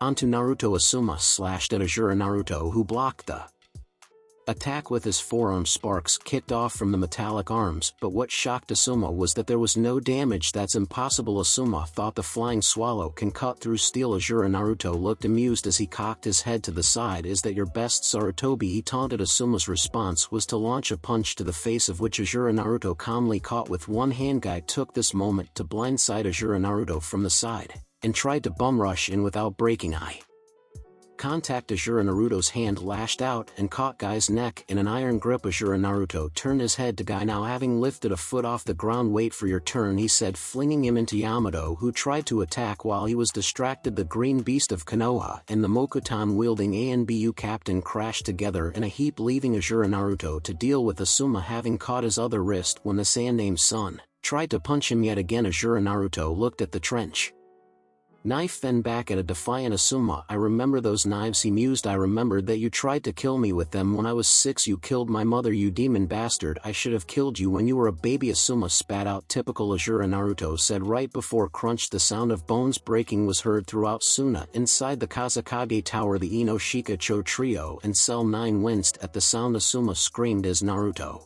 crushed both his hand and the trench knife with it. rendering both his hand and the knife useless. Azura Naruto dropped Asuma to the ground, the latter's hand and trenched knife mangled and bloodied. When he brought his other hand to bear, Naruto responded by snapping his arm at the elbow as Asuma sank to his knees. Naruto's knee smashed into Asuma's face, breaking his nose and knocking him unconscious. "Damn you unyouthful demon!" Guy shouted as he unlocked 4 of the 8 gates. Azura Naruto kicked Asuma out of the way and beckoned, "Guy, come so I can." Enjui said like Asuma, Guy was also guilty of assaulting him in his youth. Azura Naruto charged at Guy only to find himself encased in a tree, courtesy of Yamato and his tree-binding flourishing burial. "Did that do it?" Yamato whispered to himself as he stood, knowing full well of the Mokutan's ability to reign and the power of a Bija. "Did that stop him from inside the tree?" Azura Naruto gave his reply. "No, it did not." Fire release, deadly tempest. With eyes filled with horror, Yamato and Guy watched as the massive tree was reduced to carbon from the inside out, followed by Azura Naruto charging out of the destroyed tree, which collapsed onto itself, his intended target now clear. Yamato was on the receiving end of a metallic fist crashing against his jaw, breaking it in 3 places, which was followed by a kick to the sternum, which sent him crashing through a wall, putting him out of commission. Guy, now having unlocked 7 of the 8 gates, moved into combat Azura Naruto with Asuma and Yamato out of commission. It was now up to him to take down the demon. "You will pay for your unyouthfulness, demon!" Guy shouted as he knocked Azura Naruto into the air high above Suna. As Guy launched himself after him, he followed through with the reverse lotus, unleashing a vicious barrage of punches and kicks. To anyone who had seen Guy and his former student perform the reverse lotus, the technique would be finished off with either Guy or Lee hitting their opponent with 1 fist and 1 foot, resulting in terminal velocity for the unfortunate person on the receiving end. That, however, was not going to happen. As Guy attempted to deal the final blow, Azura Naruto disappeared and reappeared behind Guy, hands interlocked and raised over his head. Azura Naruto dealt the green beast of Konoha a vicious hammer punch that sent him back to Suno, where he made an impact crater upon landing. But Azura Naruto was not finished just yet. Upon returning to the streets via Shunshin, Azura Naruto strode over to Guy, who was trying to get back to his feet and failing, as unlocking the 7 gates had depleted most of his chakra. Standing over the fallen Guy, Azura Naruto looked down in triumph. "Not so fun when the demon brat fights back, isn't it?" he taunted as Guy tried to crawl away. "You sent me to the hospital many times following you, using me as a punching bag for your Gukken techniques." He raised 1 sandal-ed foot. "You thought I had forgotten that, haven't you, Naruto? Please show mercy." Guy pleaded. "The god show mercy to those who tried to kill me as a child. I show none," Azura Naruto said right before slamming it down onto Guy's spine. Guy screamed as he felt his spinal cord snap in several places. "Your shinobi career is over, Mato. Guy, see if you can get Tsunade to fix your back." Mato, Guy whimpered as he tried to use his legs but could not. The pain became too great, causing him to pass out. Looking at the carnage surrounding him, Azura Naruto felt a small measure of revenge. His battle was over. With a poof, he dispersed himself with Naruto and Sasuke. Sasuke Uchiha was furious. He was an Uchiha, an elite, one of the strongest shinobi in Konoha. He wielded the Magenkyu Sharingan. He was trained by both Kakashi Ataki and Danzo Shimura. All of Konoha had recognized his strength. Then there was his former teammate, the Kyuubi Jinchuriki, the demon of Konoha, the fox in human skin, the dead last. When Naruto was banished, he was pardoned. Despite his loss, Sasuke had claimed his greatness, saying that Naruto would have lost were it not for the 9 tails in his body. But as Sasuke was given anything and everything he wanted, Naruto had to work hard for what he had. While Sasuke lived a relatively peaceful life as Konoha's prince, Naruto had fought in the west, making alliances and forging an empire under his rule, bringing about a peace that has not been seen since the time of his ancestor, the Six-Path Sage. Simply put, Naruto had surpassed the self-proclaimed elite Uchiha. Naruto would admit that he had gotten lucky at the Valley of the End, but following their fight in Tea Country, it had become clear that Naruto was the strongest of the two, and once Sasuke knew that the Emperor and the Dobe was one and the same, it had pretty much enraged him. Naruto had no problem mixing it up with his own blade, which was why he and the Uchiha were currently in the middle of a vicious sword duel. Naruto effectively neutralized both Jiraiya and Tsunade. Sharingan versus Rinnegan, the Emperor versus the elite. "How are you so damn strong?" Sasuke snarled as he and Naruto locked blades. "You can't be this strong, Dobe. I am an Uchiha. That strength should be mine. How is it you are so damn strong? Why can't my hatred defeat you? I earned my strength through hard work. Even now I don't use my Rinnegan as a crutch," Naruto replied. right before headbutting the Uchiha, followed by a roundhouse to the jaw, knocking him to the ground. That is the difference between us. There is no hatred, only passion. Through passion I find strength. Naruto continued to deflect and parry Sasuke's attacks as he continued to speak, reciting what Sunshiro had told him when he learned the ways of the samurai. Through strength I gain knowledge, through knowledge comes serenity. He backhanded the Uchiha, busting his lip. There is no chaos within me, only harmony. Through harmony I gain victory. Through victory my chains are broken. You talk too damn much, Sasuke shouted, and you have learned nothing, Naruto replied. As the battle intensified, the two former teammates turned enemies. Flurry of swordplay. Sasuke's shinobi swordplay and Naruto's samurai and mist swordsmanship intensified until the two men ended up in a second blade lock. Your power, give it to me, shouted the Uchiha prince, activating the Sharingan. Naruto broke off the blade lock with a headbutt to Sasuke, which was followed by him planting both feet into Sasuke's chest, knocking him backwards. Naruto sheathed his katana. You can't win, Sasuke, he said as his opponent stood up. You're better off just giving up. I have long since surpassed you. I proved that at the Valley of the End. I proved it again in Tea Country, and I proved it here. I have nothing else to prove to you. Sasuke's eyes were closed. No, you're wrong, Dobe. Naruto had a pretty good idea as to what was going to happen next. As he watched bloody tears emerge from his eyes, he steeled himself for Sasuke's final trump card. Sasuke's eyes opened, revealing the Magenkyu Sharingan. Prove to me that you can die. Amaterasu, the strongest of the fire release jutsu and the strongest jutsu that an Uchiha can master. The flames of Amaterasu are said to be the fires of hell, hot as the sun and said to be unavoidable. The flames capable of burning everything in its path, reducing whatever is caught in the flames to nothing but ash. Naruto's response to Sasuke's attack was to activate his Rinnegan, falling back into the Deva path. Shinra Tensei. Sasuke's eyes showed complete shock as the black flames were extinguished. In a futile gesture he raised his hands to block the incoming pressure wave, only to find himself once again on the receiving end of the Shinra Tensei Naruto's jutsu, flinging him back into a wall. Naruto was upon him in an instant. One punch to the sternum had caused Sasuke to cough up blood. This was followed by Naruto unloading a vicious barrage of punches into Sasuke's chest and torso, Sasuke's body jerking like a rag doll with each blow. The coup de grace came with Naruto punching Sasuke through the wall. Looks like I win again, Naruto said smugly, turning from the mangled Uchiha. Naruto walked back into the street, then he stopped and turned around. Sasuke, despite being badly injured, stumbled out of the hole Naruto had made with his body. Dobe, we are not done yet, I'll give you this much. You're persistent, Naruto admitted, but the battle is over. You lost. The Sannin lost. It's over. Damn you, Sasuke snarled as the cursed seal went into overdrive. As he went into stage 2 of the cursed seal, his skin turned into a shade of dark gray, the lips a shade of blue. A black 4-point star-like mark appeared in between his eyes above the bridge of his nose. His hair had gotten longer, ending at his waist. The eyes no longer had the Sharingan. The sclerae turned black. The irides, now yellow, last with a large webbed hand-shaped wings on his back. Die, Naruto, Sasuke screamed as he rose into the air right before diving at Naruto, claws outstretched ready to rip Naruto apart. Had Sasuke been paying any attention, he would have noticed the smirk on Naruto's face or the ball of chakra-infused lightning in his hand, imperial style. Chidori. Sasuke's eyes bulged out of its sockets as Naruto nailed him with Kakashi's signature assassination jutsu. Payback for Sasuke doing the same to him. The Uchiha prince screamed as the electricity coursed through his body, playing haywire with his chakra and nervous systems and leaving a fist-sized hole in his shoulder, the same spot where Sasuke had done to Naruto years earlier, not to mention giving the people watching this fight a good view of his skeleton. The force of the Chidori sent Sasuke sailing back to the mangled remains of Konoha. Shinobi Tsunade and Sakura had their hands full. Sakura wanted to go after Naruto, but Tsunade had ordered her to remain behind to help with the wounded.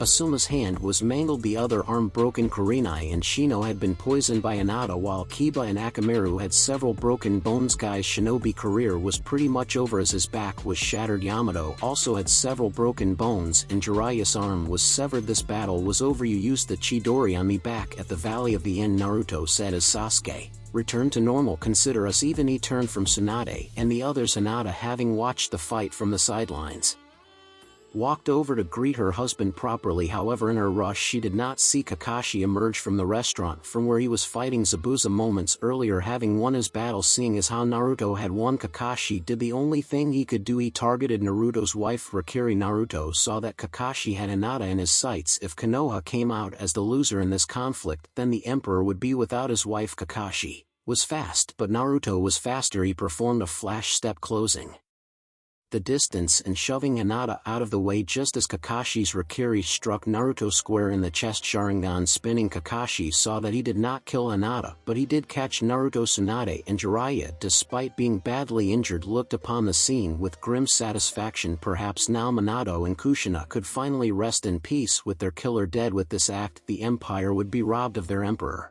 "I got you, Demon," Kakashi grated. "I finally got you." However, the look on Naruto's face was not disbelief that Kakashi had tried to kill him, but rather amusement as Naruto rushed to intercept Kakashi's Raikiri. He had activated the Preta path, which allowed him to take the full brunt of Kakashi's Raikiri without the effect of death. Kakashi's look of triumph turned to one of total shock as Naruto absorbed the jutsu. Even Tsunade and Jiraiya saw that Naruto was still alive and not dead on his feet. It was because of this development that Kakashi did not notice his impending doom coming from behind. Thwack! Kakashi's eyes bulged as he felt pain. Looking down, he saw the familiar shape of a massive sword sticking a foot out of his chest. Kakashi's eyes widened in horror as he recognized the blade stained with his blood. "The Kubikura Bocho no Zabuza," whispered from behind as he yanked his blade out of Kakashi, having got the jump on Naruto's former sensei. "I got you, Ataki za Zabuza." How? Kakashi gasped. "Water clone," was all that Zabuza had said. "You really thought that you suckered me,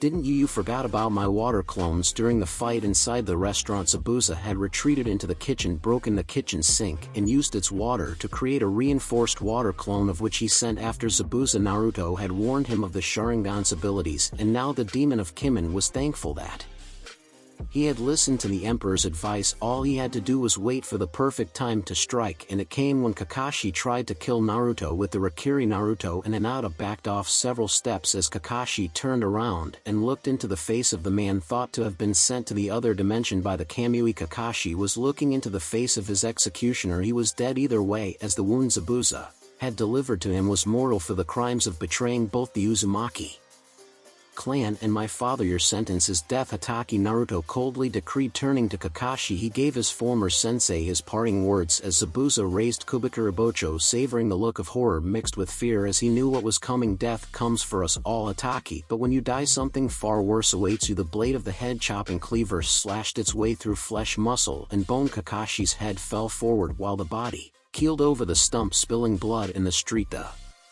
body twitching before finally going still. "Kakashi, Ataki was dead, which is that you died with no honor." Naruto finished. Turning to Zabuza, he asked, "Happy now?" Zabuza nodded. "Very." Naruto turned to the injured Konoha shinobi. Sasuke had reverted back to human form following the Chidori to the chest and was being tended to by Sakura. Hinata made a signal and the Imperial forces converged onto the scene. "Weapons drawn. Our battle is finished here." Naruto intoned, "Take your wounded and leave my sight." Tsunade, now having stabilized Jiraiya, glared at her former godson. "This isn't over." Naruto shouted, "The Godame, this is nothing but petty hatred and vengeance on your end. For the moment it is over." Naruto replied, "You call this hatred, I call it retribution. You say this is vengeance, this is justice, but this is only the beginning, you hag. This is the beginning of the end for the leaf. Go back to Konoha and tell them that the dead last has returned. Tell them that." As the yellow flash brought Konoha's rise to power, the Emperor of the Six Paths will bring about its reckoning. Either leave under your own power or I can send you back in a box. Make your choice now. Tsunade wanted to fight to the bitter end, to go out fighting, but Jiraiya needed immediate medical attention and her Jounin were grievously injured. The Imperial forces parted, making a path for the beaten and wounded Konoha shinobi to pass through with the help of the surviving Jounin who were kept from the battle at blade point. Tsunade giving one final hate-filled glare at Naruto, now placing the Kage-style hat back on his head and walking away from the battle. Hinata at his side as Tsunade and the Konoha shinobi departed from Suna. A fourth party unknown to either Konoha Suna or the Imperial West made his own escape. A white-haired shinobi with glasses, Otogakure Rice Country. Several days later, inside his laboratory, Orochimaru was going over some notes in regards to his new test subjects when Kabuto came running in out of breath. Without looking up from his notes, he said, "You're a week late, Kabuto. I hope you have a very good reason as to why you are behind schedule." The Snake Sage had ordered Kabuto to investigate the Akatsuki's movements which had led Kabuto to Suna there disguised as a Suna Jounin. Kabuto had witnessed the deaths of both Deidara and Sasori at the hands of the Emperor and Empress consort, but before Kabuto could leave, Suna was placed under martial law. The civilians evacuated to several fallback spots. Then the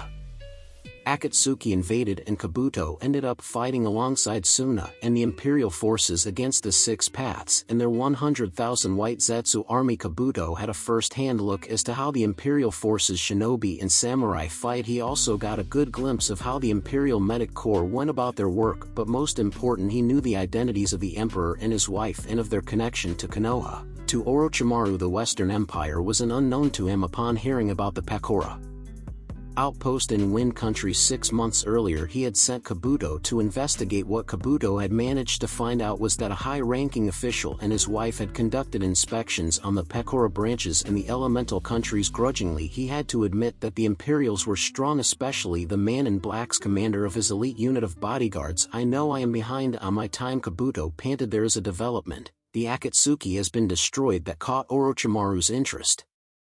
Explain, and Kabuto told him what had happened. He told his master about the Akatsuki invasion of Suna, of how Konan and the Six Paths led the surviving members of the Akatsuki and 100,000 White Zetsu clones against a joint force of Suna shinobi and 4 battalions of Imperial shinobi and samurai, and of how despite being outnumbered 2-1 the joint Suna Imperial forces were victorious. There's more, Kabuto continued. I know the identity of the Akatsuki mastermind. It was not Nagato as we originally expected. You knew him as Tobi, but in truth his real name is Obito. Uchiha Orochimaru was surprised. So there were 2 Uchihas in the Akatsuki. Interesting. Continue. The Akatsuki were killed to the last man, Kabuto said. Hiden Kazuku Konan Nagato Itachi Uchiha and Kisame Hashigaki. Obito had been captured alive and will face execution upon being sent to the Western Empire. One less headache for me, the snake Sannin said. Anything else? Kabuto grinned. Yes, the Emperor and his wife. I know who they are. Not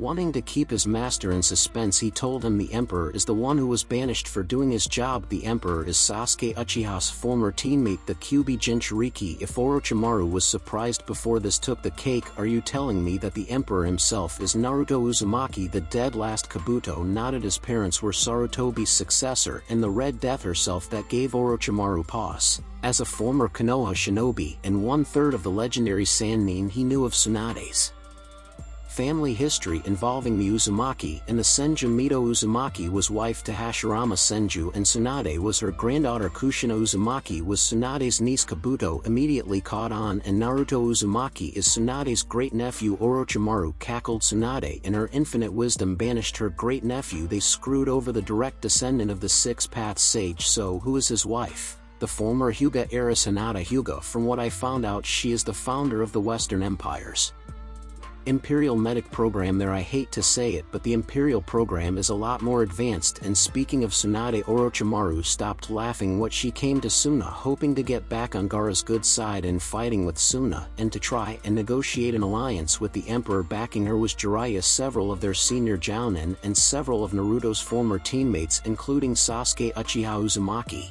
has gotten strong, even stronger than the Uchiha, his wife as well. They both had come a long way since Konoha. I bet that the reunion did not go as well. Orochimaru mused. That is an understatement, Kabuto replied. Tsunade had sicked Kakashi and the other Jounin on the both of them. Out of everyone, Mato Gayasuma, Sarutobi, Jiraiya, and Sasuke had it the worst. Sarutobi suffered a broken hand and a broken arm. Mato Gai, well, his shinobi career is effectively over. Jiraiya lost his arm, and Sasuke, despite using the cursed seal, ended up with a Chidori in his chest. Uzumaki did all of that?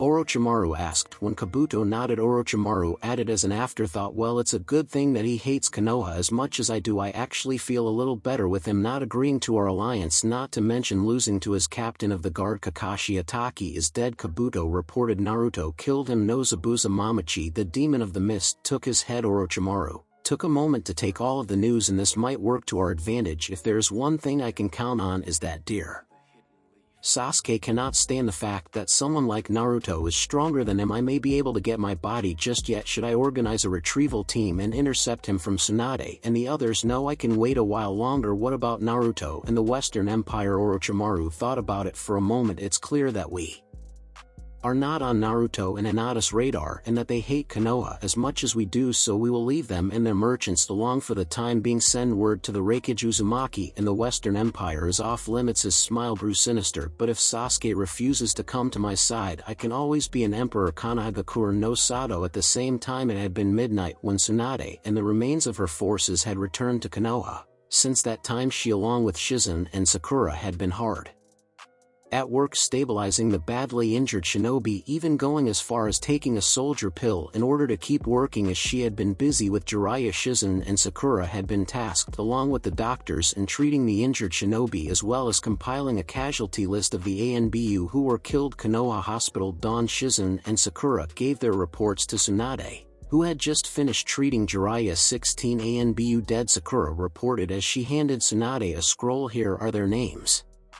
Kakashi Hatake. Kia. Tsunade nodded grimly. She had brought 200 Jounin-level shinobi with her to Suna, and yet when Naruto and Hinata had used their forces to block them from interfering at Blade and Jutsu Point, seeing as how the Jounin were outnumbered and outmatched, the remaining Jounin had no choice but to comply. Tsunade found them outside Suna and ordered them to help with the wounded and the dead. After demoting them to Chunin, they were not allowed to take Kakashi's body as that was incinerated in one of the many pyres outside of Suna, and the others. Tsunade asked Shizen went over her notes out of the group that was attacked by Uzumaki and his wife Kurenai. Sarutobi and Shino Aburame were affected by an unknown type of poison which makes the chakra and nervous systems go haywire. It's not lethal, but it is extremely effective. Were you able to get samples? Tsunade asked. Sakura shook her head. The poison works pretty fast despite taking blood samples from both Sarutobi and Aburame. There was no poison in their system either way. Both of them will be out of action for about a week until they recover. Considering what has happened to the others, they got off lucky. And the others, first up is Madogai. Shizen reported there was too much damage from where Uzumaki had crushed his spine. He won't be able to walk again. His shinobi career is finished. Tsunade nodded grimly. Continue. Asuma. Sarutobi's right hand was crushed along with his trench knife, which proved to be quite a challenge for the doctors to remove without having to remove the hand altogether. Shizen said we were able to save his hand, but every bone in his finger has been broken. He also has a broken left arm at the elbow. He's looking at several months of recovery. Sakura continued. After that, Kiba Inuzuka has suffered several broken bones, including those in his left leg, a broken radius, and a broken wrist. Akamaru had been placed in the care of the Inuzuka vets. Yamato's jaw is broken in 3 places, and a fractured chest bone. Sasuke Uchiha was the worst off. A Chidori-sized hole in his chest. Half of the ribs are either broken or fractured, and the electricity from the jutsu has overloaded his nervous system and chakra reserves. How long will he be out? Tsunade asked. A month and a half at the most. Sakura replied. What about you? Are you okay? That brat gave me a concussion when he suplexed me. Tsunade grated. Jiraiya, we couldn't save his arm. He died on me twice, but I managed to revive him. She sighed in frustration. How in the hell could he have gotten so powerful? Sensei made sure that we conditioned him, not to mention that we stunted his growth. He was always the unpredictable one. Sakura admitted. He beat Kiba and Niji in the exams. He should not have that kind of power. Sakura. Shizen said such power could be turned against us in the long run. If there's anything I know about the Uzumaki, is that they never forget who wrongs them. You forget that I'm also of the Uzumaki, as Mito was my grandmother, Tsunade pointed out. But first and foremost, I am a Senju. Naruto has made it clear that he is a major threat to the leaf. The bodies of Hatake and the ANBU Slan has made that point very clear. Monitor Jiraiya and the others. I must tell the council that Uzumaki in the west is now a certified threat. Shizen and Sakura nodded as Tsunade vanished down the corridor underneath Kanagakure hours. Later, inside his inner sanctum, Danzo Shimura was furious. The Sharingan in his eye was spinning, his body leaking killer intent. The man known as the Darkness of Shinobi had just returned from an emergency council meeting in which Tsunade had delivered some devastating news. Naruto Uzumaki was the Emperor of the West, the dead last. The Kyuubi brat was the most powerful man on the western continent, the same Naruto Uzumaki who had killed Hanmura and Koharu over a year ago, the same Naruto Uzumaki who had rendered him helpless inside his own underground chambers, the same Naruto Uzumaki who can lead an army into Konoha and crush it under his heel. People changed in the 7 years following their banishment as Danzo's co-conspirators found out the hard way. The council had been in an uproar when the revelation was revealed. The civilian side of the council wanted Tsunade to declare war on the empire, or by extension their allies in Spring Water, and when that idea was shot down by the clans, as they would be outnumbered 5-1. But Danzo still could not do anything as Naruto still had the evidence pertaining to the stolen bloodlines he had on his person, lest he earn the wrath of the Godame and the last Uchiha. All he could do now is plan Omekokuto no Naruto's Nafu's notes. Kudos to Azure Dragon of the East for inspiring this idea via PM. Naruto's response to Sasuke's attack was to activate his Rinnegan, falling back into the Deva Path Shinra Tensei. Sasuke's eyes showed complete shock as the black flames were extinguished. In a futile gesture he raised his hands to block the incoming pressure wave, only to find himself once again on the receiving end of the Shinra Tensei Naruto's jutsu, flinging him back into a wall. Naruto was upon him in an instant. One punch to the sternum had caused Sasuke to cough up blood. This was followed by Naruto unloading a vicious barrage of punches into Sasuke's chest and torso, Sasuke's body jerking like a rag doll. With each blow the coup de grace came with Naruto punching Sasuke through the wall. "Looks like I win again," Naruto said smugly.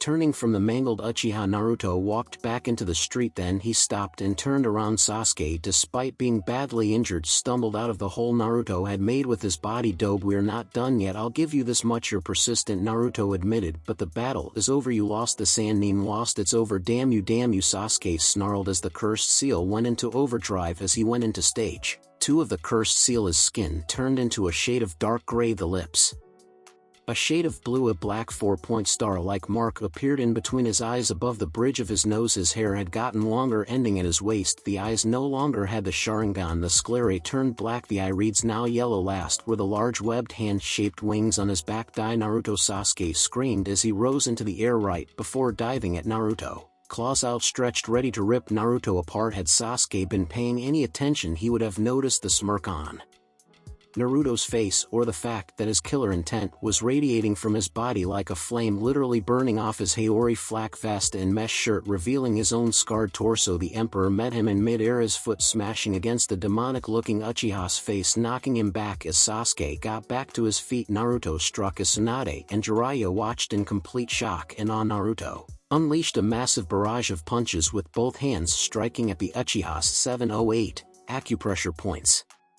To anyone watching this, it was as if Naruto had moved at an inhuman speed, even faster than Rock Lee and Guy combined, as he pummeled Sasuke with his fists, the Uchiha's body jerking around violently like a rag doll from the right before resuming punching him again, only this time with one hand, not slowing down, and Naruto returned to using his other hand like he had done earlier at the start of the technique. Wata Pow. The final blow had knocked Sasuke's overhead, crashing in front of Tsunade and Jiraiya Imperial style. 100 crack fist, Naruto said as he retrieved his Kage-style hat. With a flourish he placed it on his head, turned around and began to walk away. "It's over for you, Sasuke." Dobe. Once again Naruto stopped in mid-step but did not turn around. Sasuke, still in stage 2, got back to his feet, shrugging off Tsunade's attempts to help him. "We're not done yet, Dobe," he shouted as he coughed up blood. "Don't you turn your back on me." Slowly Naruto turned his head. "I got 4 words for you, Team Omi wa Maoshindiru." "Is that so?" Sasuke snarled back, taking a step forward, then paused as his body began to jerk and twitch violently. Sasuke screamed as he felt his body's internal organs begin to break down, his head swelling to inhuman proportions, the hair falling out of his deformed skull. His torso also began to